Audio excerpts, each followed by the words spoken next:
नमस्कार दोस्तों, सौर एकेडमी में आपका स्वागत है। और आज की क्लास में हम रसायन विज्ञान से संबंधित महत्वपूर्ण वस्तुनिष्ठ प्रश्नों के विषय में चर्चा कर रहे हैं। बहुत महत्वपूर्ण प्रश्न है जो आगामी पटवारी एग्जाम के लिए अत्यंत महत्वपूर्ण है। तो चलिए आज की क्लास शुरू करते हैं। आज का जो पहला प्रश्न है, ग्रीन हाउस प्रभाव के लिए मुख्यतः जिम्मेदार वायुमंडलीय गैस कौन सी है? ग्रीन हाउस प्रभाव के लिए कौन सी गैस जिम्मेदार है? तो वो है कार्बन डाइऑक्साइड है। कुछ गैसें जो होती हैं जो सूर्य की अवरक्त किरणों को अवशोषित कर पृथ्वी का तापमान बढ़ाती हैं, इसे ही ग्रीन हाउस प्रभाव कहते हैं। और जिसके कारण क्या होता है, भूमंडलीय ताप वृद्धि भी होती है। इसका राइट आंसर हो जाएगा कार्बन डाइऑक्साइड। नेक्स्ट देख लेते हैं, निम्नलिखित में से कौन सा विकल्प ग्रीन हाउस गैस नहीं है? निम्नलिखित में से कौन सा विकल्प ग्रीन हाउस गैस नहीं है? तो ग्रीन हाउस गैस जो है, कार्बन डाइऑक्साइड में ग्रीन हाउस गैस है, मीथेन ग्रीन हाउस गैस है, chlorofluorocarbon methane gas green house gas है। ऑक्सीजन जो है ये ग्रीन हाउस गैस नहीं है, तो ये भी याद रखिएगा। इसके अलावा एनो भी होती है, नाइट्रोजन ऑक्साइड भी होती है, ग्रीन हाउस गैसों में आती है। तो यहाँ पर जो नहीं पूछा है तो उसका राइट आंसर हो जाएगा ऑक्सीजन। नेक्स्ट देख लेते हैं, कौन सी गैस प्रशीतन रेफ्रिजरेशन में प्रयोग किया जाता है? तो क्या प्रयोग किया जाता है? क्लोरोफ्लोरोकार्बन। यहाँ पे क्लोरोफ्लोरोकार्बन जो होता है वो रेफ्रिजरेशन में प्रयोग किया जाता है और यही गैस जो होती है वो अवरक्त किरणों को अवशोषित कर तापमान में वृद्धि करती है। प्रकाश रसायन स्माग किस अभिक्रिया का परिणाम है? प्रकाश रसायन स्माग किस अभिक्रिया का परिणाम है? तो पहले प्रकाश रसायन स्माग के विषय में समझ लेते हैं। जो प्रकाश रसायन स्माग ओजोन परिवर्तनकारी जैविक यौगिक पैन, सल्फर डाइऑक्साइड और नाइट्रिक ऑक्साइड से मिलकर बनता है। और इसके कारण होता क्या है कि यह आँखों और श्वसन तंत्र में जलन होती है। तो यहाँ पे प्रकाश रसायन स्माग की अभिक्रिया की बात की है, तो वो कौन सा हो जाएगा? नाइट्रोजन और O3। सूर्य के प्रकाश की उपस्थिति में नाइट्रोजन और O3 तथा पर ऑक्सी एसिलेटेड नाइट्रेट। नेक्स्ट देख लेते हैं, निम्नलिखित में से कौन सा एक धूम्र कोहरे का घटक नहीं है? निम्नलिखित में से कौन सा एक धूम्र कोहरे का घटक नहीं है? तो इसमें से है क्लोरीन ऑक्साइड जो है वो धूम्र कोहरे का घटक नहीं है। बाकी परिवर्तनशील जैविक यौगिक नाइट्रोजन ऑक्साइड और सल्फर डाइऑक्साइड ये धूम्र कोहरे के घटक हैं। नेक्स्ट देख लेते हैं, कौन सी गैस जो होती है पृथ्वी से दीर्घ अवरक्त विकिरण अवशोषित करती है और पुनः पृथ्वी की ओर उत्सर्जित करती है? तो ये कौन सी गैसें होती हैं? ग्रीन हाउस गैसें होती हैं। कौन सी गैसें? ग्रीन हाउस गैसें। और ग्रीन हाउस गैसों में कौन कौन सी गैसें आती हैं? CO2, CH4, nitrogen oxide, chlorofluorocarbon और O3। नेक्स्ट देख लेते हैं, ओजोन का रासायनिक केमिकल फार्मूला क्या है? तो ओजोन का जो केमिकल फार्मूला है O3 होता है। नेक्स्ट देखते हैं, रिपीटेड हो गया है। भारत में आर्सेनिक समस्या मुख्य रूप से किस कारण है? भारत में आर्सेनिक समस्या जो है मुख्य रूप से क्यों कारण है? तो भारत के कई इलाकों में पेयजल में मुख्य रूप से आर्सेनिक, फ्लोराइड और नाइट्रेट पाई जाने वाली समस्या विद्यमान रहती है। और उसका जो मुख्य कारण है वो प्रभावित क्षेत्रों में भूजल का अत्यधिक दोहन। जो प्रभावित क्षेत्र हैं वहाँ भूजल के अत्यधिक दोहन के कारण आर्सेनिक की समस्या उत्पन्न होती है। नेक्स्ट देख लेते हैं, भारत के कुछ भागों में पेयजल निम्नलिखित में से कौन से प्रदूषक पाए जाते हैं? तो कौन से प्रदूषक पाए जाते हैं? आर्सेनिक और फ्लोराइड। आर्सेनिक और फ्लोराइड, इसका राइट आंसर हो जाएगा 1 और 3, अभी हमने चर्चा किया था।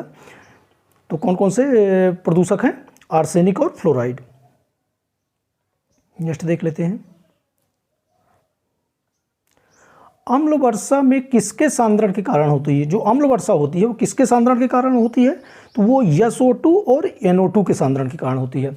अम्ल वर्षा के विषय में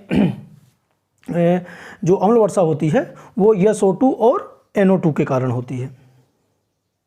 और ये सल्फर और नाइट्रोजन के ऑक्साइड होते हैं जो वर्षा जल के साथ अभिक्रिया करके H2SO4 HNO3 आदि बनाते हैं, जो अम्लीय वर्षा होती है।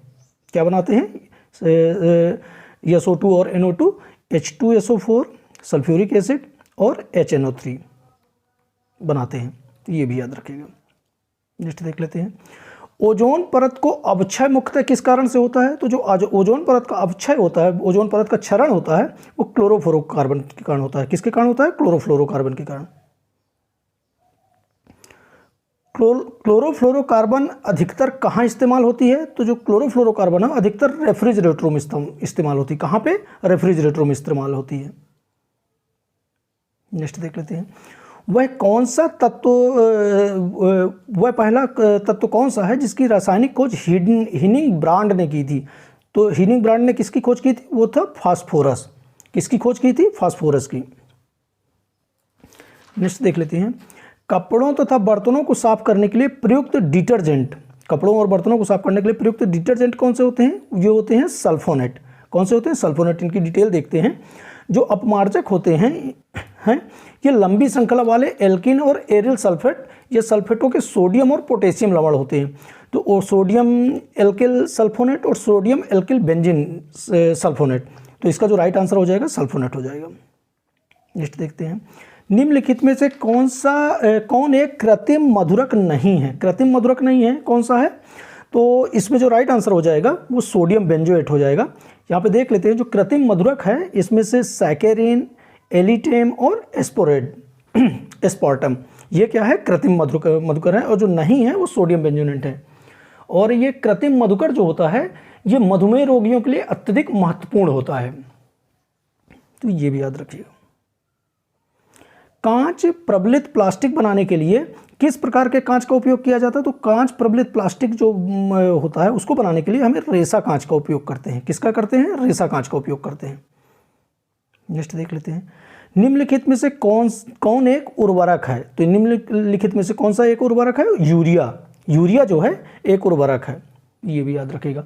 और उर्वरक जो होता है ये भूमि की उर्वरा शक्ति को बढ़ाते हैं, जिससे पौधों में वृद्धि होती है और इसके लिए हम नाइट्रोजन, फास्फोरस, पोटेशियम आदि की आपूर्ति करते हैं। नेक्स्ट देख लेते हैं, सीमेंट बनाने के लिए किसके मिश्रण को खूब तृप्त किया जाता है? तो सीमेंट बनाने के लिए किसके मिश्रण को? तो यहाँ पे जो दिया हुआ है चूना पत्थर और मृतिका। चूना पत्थर और मृतिका को क्ले भी कहा जाता है, ये भी याद रखिएगा। चूना पत्थर और मृतिका का उपयोग किया जाता है और इनके मिश्रण को एक भट्टी में उच्च तापमान पर जलाया जाता है, ये भी याद रखिएगा।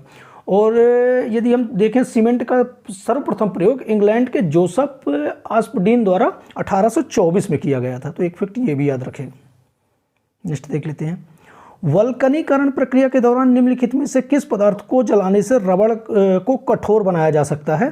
तो ये कौन सा है? सिलिकॉन, सल्फर, सुधार लीजिएगा, सल्फर। कौन सा है ये? सल्फर।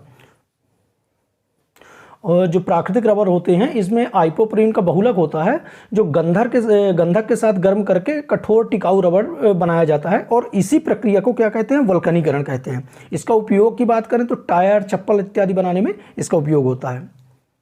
देखते हैं, बैकेलाइट, फिनाल तथा अन्य किसका सहबहुलक है? तो ये फॉर्मेल्डिहाइड का सहबहुलक है, याद रखिएगा। नेक्स्ट देख लेते हैं, कांच का सबसे महत्वपूर्ण घटक क्या होता है? कांच का सबसे महत्वपूर्ण घटक क्या होता है? तो कांच का जो सबसे महत्वपूर्ण घटक होता है वो सिलिका होता है। कांच एक अक्रिस्टलीय पारदर्शी ठोस होता है, इसे अतिशीतित द्रव भी कहा जाता है और इसका जो मुख्य घटक होता है वो सिलिका होता है। सिलिका को हम SiO2 के फार्मूले के द्वारा लिखते हैं।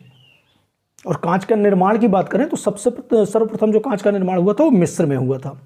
सबसे सर्वप्रथम कांच का निर्माण कहाँ हुआ था? मिस्र में हुआ था। कांच क्या है? अभी हमने पढ़ा है इसको, अतिशीतित तरल है। अतिशीतित द्रव जो होता है कांच होता है।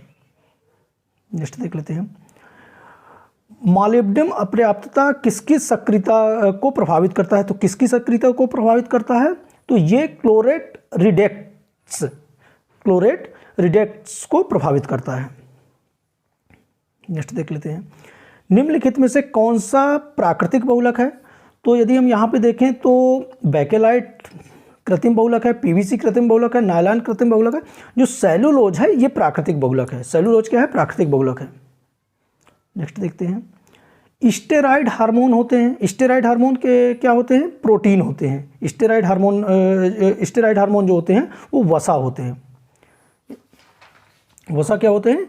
स्टेरॉइड हार्मोन होते हैं।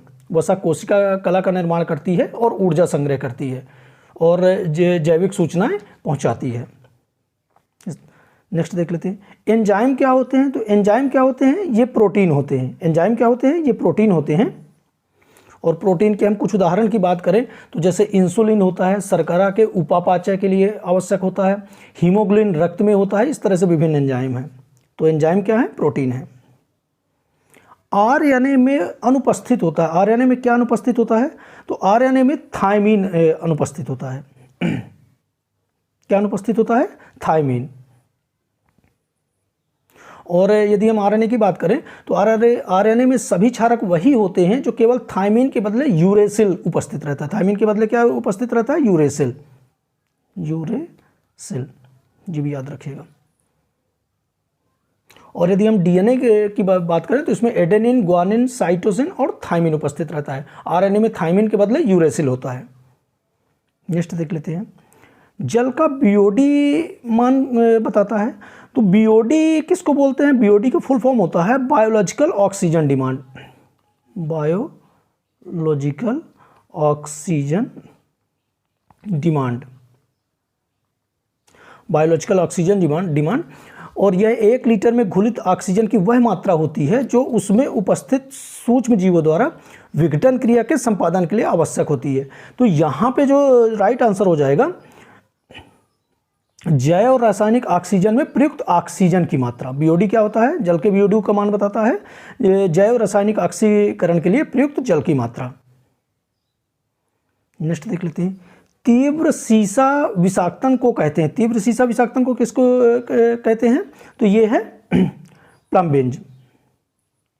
इस तरह से आज के महत्वपूर्ण रसायन के प्रश्नों को देखा है और इसके बाकी बचे हुए प्रश्नों को नेक्स्ट वीडियो में देखते हैं। तो वीडियो को ज़्यादा से ज़्यादा शेयर कीजिए और मिलते हैं नेक्स्ट वीडियो में। धन्यवाद।